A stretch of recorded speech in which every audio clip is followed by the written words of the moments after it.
Je suis déconstructeur de bateaux, un nouveau métier. Nous intervenons à la base de l'avarie du bateau, soit sur les plages, soit dans les ports, soit éventuellement coulé, partiellement coulé. Le process consiste à sortir le bateau de l'eau, vérifier immédiatement tous les polluants, les sortir et les inhiber.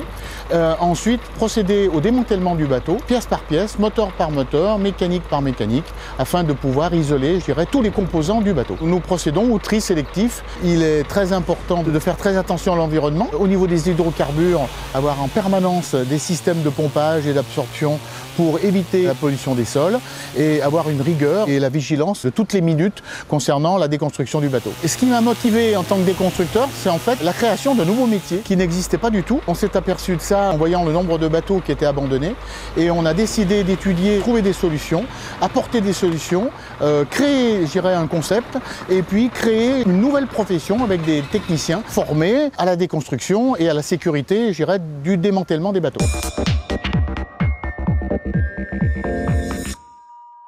Il y a eu une réflexion dès le démarrage sur les coques en polyester qui ne sont pas du tout recyclées aujourd'hui. Il y a différentes pistes.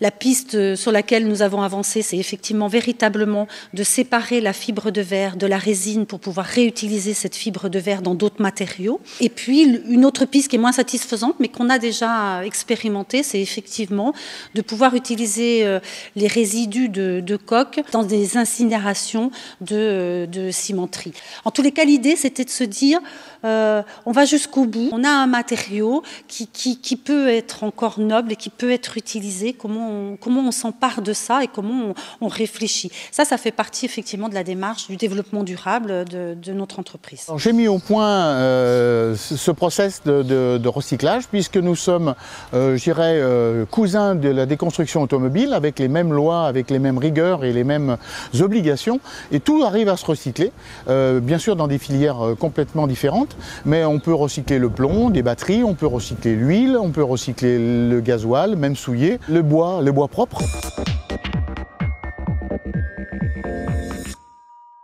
Nous, AFPA, allons créer une formation à la déconstruction nautique. Avant déconstruction même, la récupération de tout ce qui est valorisable. Nous avons tout le gréement, tout l'accastillage de pont. C'est soit des matériaux très nobles comme le bronze chromé, ou plus simplement comme l'inox. Si nous avons des bateaux métalliques, donc acier ou aluminium, on valorise les tôles, les membrures, les cornières, les élongis, etc. Le rôle des stagiaires sera plus un rôle d'expert. Un moteur, c'est peut-être ce qu'il y a de plus significatif. Qu'il soit hors-bord ou in-board, seul un déconstructeur formé pourra dire d'une manière à peu près certaine ce moteur doit être recyclé, au contraire, doit repartir chez son constructeur ou chez un artisan pour ce qu'on appelle une remotorisation ou un reconditionnement. Être acteur du développement durable pour un déconstructeur, une déconstructrice nautique, c'est, pour la dimension environnementale, éviter la pollution des sols et de l'eau en réalisant les vidanges de tous les liquides, essence, huile, liquide de refroidissement. C'est recycler le polyester en travaillant avec les cimenteries.